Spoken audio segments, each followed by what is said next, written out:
fundraising and capital campaigns. We have a great panel here. And we have Gavin Mooney, the Executive Vice President of Changing Our World, which is a philanthropic and fundraising consultant. They specialize in exactly that. And Gavin has raised more than $1 million, that's with the B, for the Catholic Church. He has implemented and managed a $100 million campaign for the Catholic Church. He's here to tell you more about how you can do some of these things. Gavin, please. Good afternoon, everyone. We're really looking forward to this conversation. When I saw all the hands go up about all of you that are planning these capital building projects, I was wondering how you're all going to pay for it. So hopefully Jeff and Steve and myself will be able to help with some of the answers to those questions.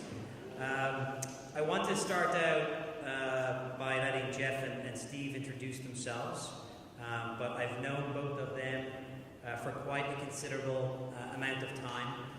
Both the best in the business when it comes to philanthropic expertise as well as faith-based fundraising. So maybe Jeff or Steve, one of you lead away here if you wouldn't mind introducing yourself. Sure, thanks, Kevin. My background primarily is in corporations. I spent over 20 years in major corporations in public affairs type roles, customer service, community outreach, government affairs, marketing, communications, and they always throw the foundation underneath those titles. So I had an early responsibility for the corporate foundation, so I gave out money, and I developed a desire to learn more about the receiving end of that money. So I left that company, and I've since worked for Catholic healthcare systems. I ran my own business supporting nonprofits. I've served on close to 30 nonprofit boards. And most recently, I really wanted to make a difference, and I went to work for the Catholic Church. So the last 6 years, I was brought on board by Bishop O'Connell, who was the past president of Catholic University, to run a major capital campaign, which I converted to an endowment campaign, total endowment campaign. So I'm just finishing that up. That's a $75 million campaign that we've been very successful in. So I'm anxious to be here, answer your questions, and help out any way I can. Jeff? Thank you. Jeff Mackey. I've been in fundraising for probably about 30 years now, close to 30 years. Spent about 15 years originally working with CCS Fundraising, which is a consulting firm that does capital campaigns across all sectors, largely in religion. In those campaigns alone, projects I was involved in raised more than $250 million. I had left the firm in 2007 and became the head of development for maybe 7 years with Bishop Laurie in Diocese of Bridgeport, where we raised about $12 to $15 million a year, and then became the vice president of development for the City College of New York, Rabbit Street, where I was for 4 years, and now just recently came back to CCS, and I was brought back initially to serve as the interim VP development at Jazz Lincoln Center, and I'm now working at Mount Sinai, helping organize a large campaign to rebuild their hospital system. So I'm very happy to be here today. Thank you, gents. Both of the guys actually have a bio a page and a half long, and I'm glad and they have tremendous expertise. So, but in the interest of time, we won't read every single detail. And I am Gavin Mooney. I'm the president of Changing Our World. We are a philanthropic consulting services firm based here in New York on 42nd Street. I've had the privilege of working with Change Our World for about 14 years, primarily in the faith-based sector. Some of the work I have overseen with our philanthropic partners includes the Archdiocese of New York, a $250 million campaign for them, and many other major diocesan campaigns across the country. So thanks for the opportunity to be here today. I'm looking forward to really a good exchange, because I'm sure you have lots of questions about how you're all going to pay for those capital projects. I thought we'd start with some mixed news in terms of the state of philanthropy. And so when you look at what's going on with regard to giving today, we're at a peak, we're at an all-time high. So for those of you that are starting a project, you couldn't have chosen a better time. So $390 billion was given through philanthropic or philanthropy this past year alone, which is the highest it's ever been. And if those of you who recall 2008, when we were going through that sort of depression, close to depression, recession, giving was much less. So we've bounced back from that sort of depression mindset of the recession back in 2008, and with a year-over-year growth of about 2.7%. When you look at the sources, of where the philanthropic dollars are coming from, 72% of the philanthropic dollars come from individuals, but when you look at actually the bequest bucket and the foundation bucket, most of that is individuals as well. So more than 95% of philanthropic dollars comes from individuals. And so that's what we'll be talking a little bit about today is individuals, leadership giving, major gift giving. Interestingly enough, it looks like not as many people died last year because bequests are down year over year by about 12%. I don't know what was going on. Somebody was saying their prayers. But despite that, giving was still significant. And one of the thoughts that's out there is that maybe a lot more people are giving smaller gifts to make up for that decrease in the 12% of bequests. Interesting statistic, I'm sure, when you look at it in the pews and in your congregations. I wonder how many of you are looking at all gray hair, or are there millennials, or what is the age demographic that is in your respective constituencies. And surprisingly, this is just straight out of the Giving USA report, Giving to Religion. When we look at those that are actually giving the largest gifts, it's an age group between 40 and 54. An average gift of $2,500 on an annual basis, and I always sort of had the idea that the 65 and older group were the ones that were giving the most, but evidently I was incorrect. And those that are giving the most now are 40 to 54-year-olds. With that said, I don't know how many 40 to 50-year-olds, 54-year-olds are in your respective congregations.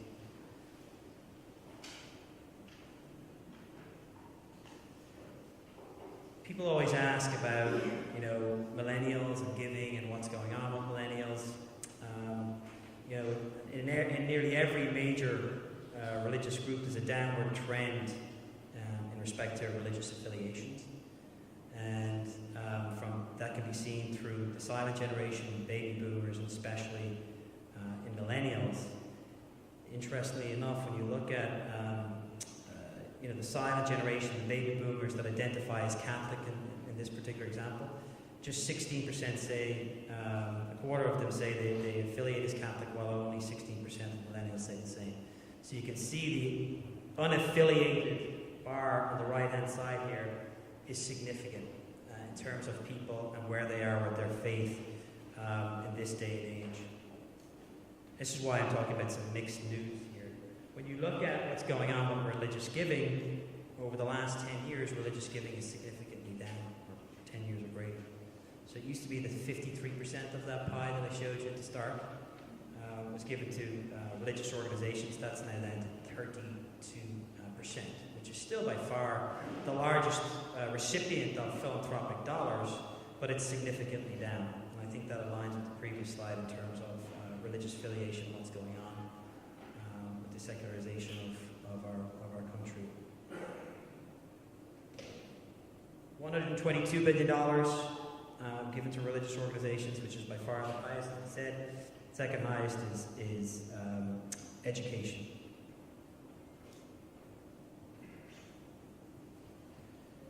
One of the interesting things that just came out of the report, which you'll probably find interesting as well, I certainly did, the correlation between attendance at services and the amount contributed on an average year is extremely strong, right? That's not the aha moment. But the aha moment is really that it's 156% higher for those that are attending religious services, which I think is significant. So you can see the difference in frequent, so maybe those that are around the holidays.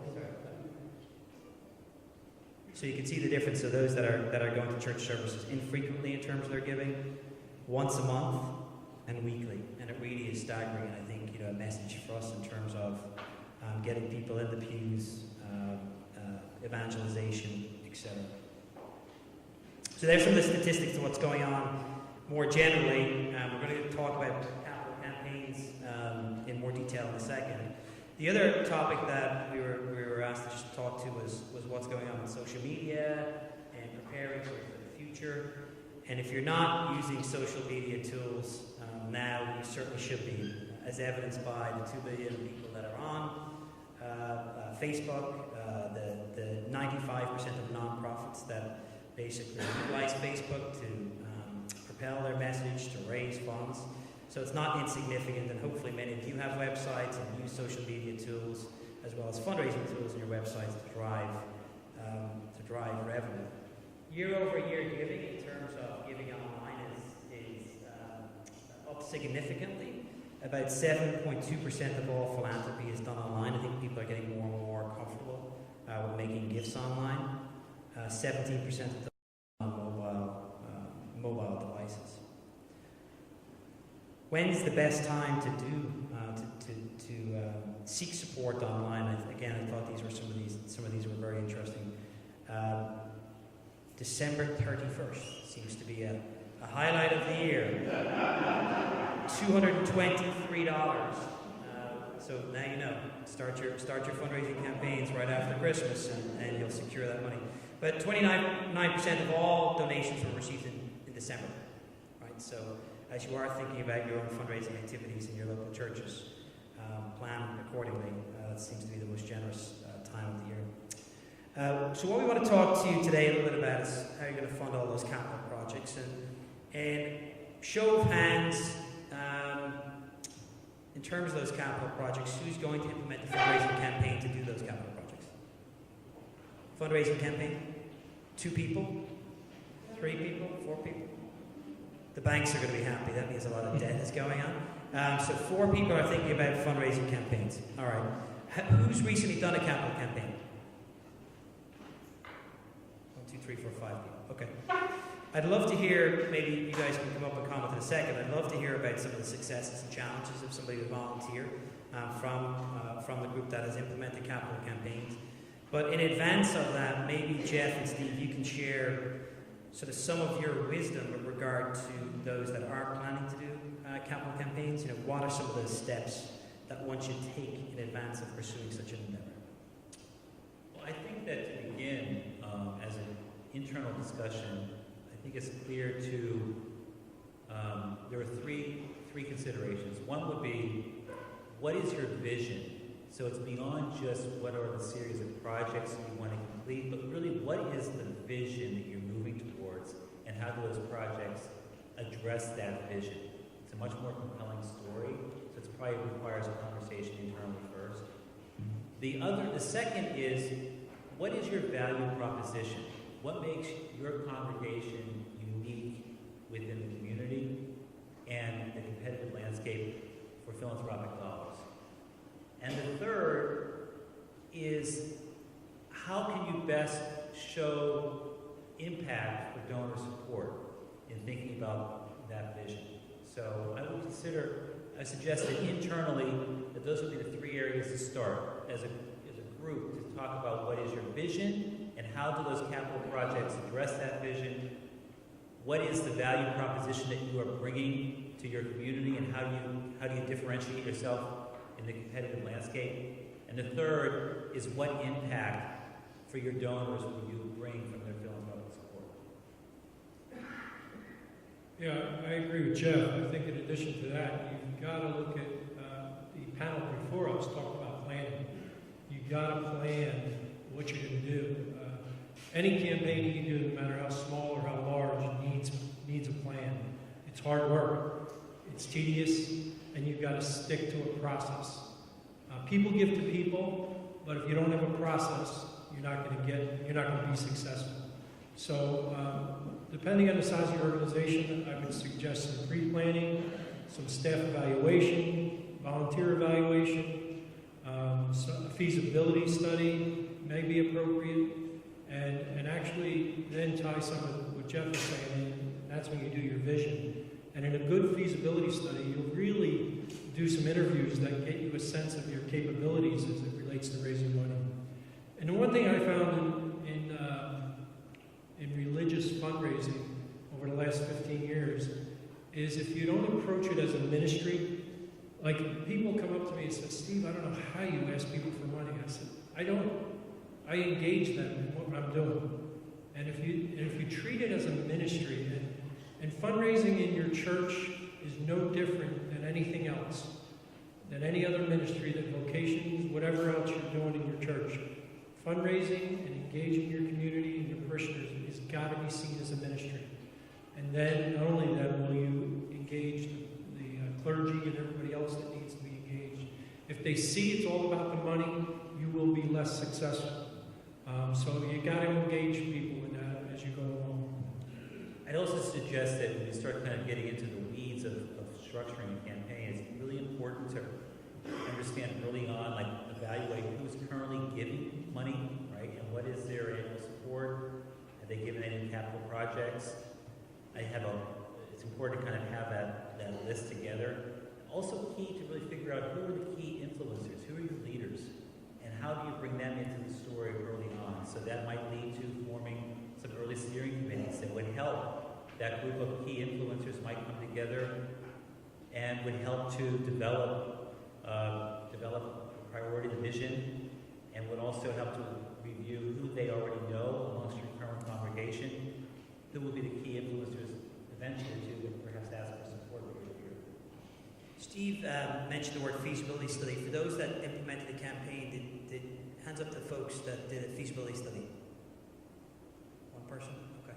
Steve, maybe, and Jeff, just maybe when we talk about a feasibility study, we're not talking about the capital project. In this case, we're talking about whether or not the fundraising opportunity is viable. Maybe both of you can talk about, the pros of conducting what is a feasibility study, the pros of doing one. Well, as Jeff said, if you don't do the feasibility study, if you don't identify your top-level donors and people that you will engage in the conversation of what your vision should be for your project, you won't have an idea of what kind of gift they would be willing to share with you. And that's one of the key elements of a feasibility study is that the interviews lend you to how much your capability is to raise, how much money you raise. I'll give you, for instance, in my current campaign, I'm dealing with 107 parishes, with 107 pastors that all have their own style. And when we went out and talked to them about who are your top donors, they had no idea. They were getting gifts into their parish, but they really didn't want to talk about money, so they didn't thank people properly. They sort of avoided the conversation with their top donors. And then once we pointed them out to them for the feasibility study, they embraced it for the most part. Some of them were scared to death, but for the most part, if they saw it as a ministry, they saw it as an opportunity, they embraced their top donors and got to know them in a deeper way than they ever known them before. The parishioners could have been there for 25 years, and with a conversation that's so intimate that talks about their donation, it's their money. And when a pastor sits down and talks to people like that, they get very intimate with them in a relationship sense. So the feedback I'm getting is that they've raised the level of relationship with their parishioners sky high. And they've been able to accomplish so much more than just the money that the donors have been given for years. So feasibility study is critical. It costs money, but I think it's money well spent. It gives you a starting point for campaigns. It gives you a strategic sense of what your goal should be. It tells you the capabilities of your organization, and if you have a staff, of your staff or your volunteers. So it gives you a sense of where you're going and what your plan should be. So typically in a feasibility study, there would be a few key documents that would be created that would be brought out during an interview. So there would be, for instance, there might be as many as 30, 70, maybe even 100 interviews that might be conducted over a period of weeks. The interviewer would bring a background statement, which would be a summary of the priorities in the campaign, proposed campaign, along with what we call kind of a table of gifts or pyramid of giving, showing that if we want to raise $2 million, that we might need to find one donor who could give $200,000, two donors who could give $10,000, and so on. So that pyramid would be brought with the interviewer to meet. And so that conversation would essentially, there would be a series of predetermined questions that would help to better understand where within the background statement, within the priorities of the funding needs, where is there an interest? And then if this were to go into a campaign, and they're not asking for a gift, but where would they perhaps see themselves on that chart? Are they willing to tell us where they see themselves on that chart? Perhaps within ranges. So it's not, I'm not saying they're making a gift yet, but it's giving the indication of what your potential could be in a campaign. And I think from my perspective, we've heard it a lot, planning, strategic planning. It saves you money in the end if you do a feasibility study or walk through a feasibility study process. So it's kind of like your insurance, right? It'll articulate what it is you can and can't do, where your constituency is with regard to their thinking, and most importantly, their philanthropy, and whether or not they will volunteer, because leadership is very, very important to the success of any church fundraising endeavor, as you all know.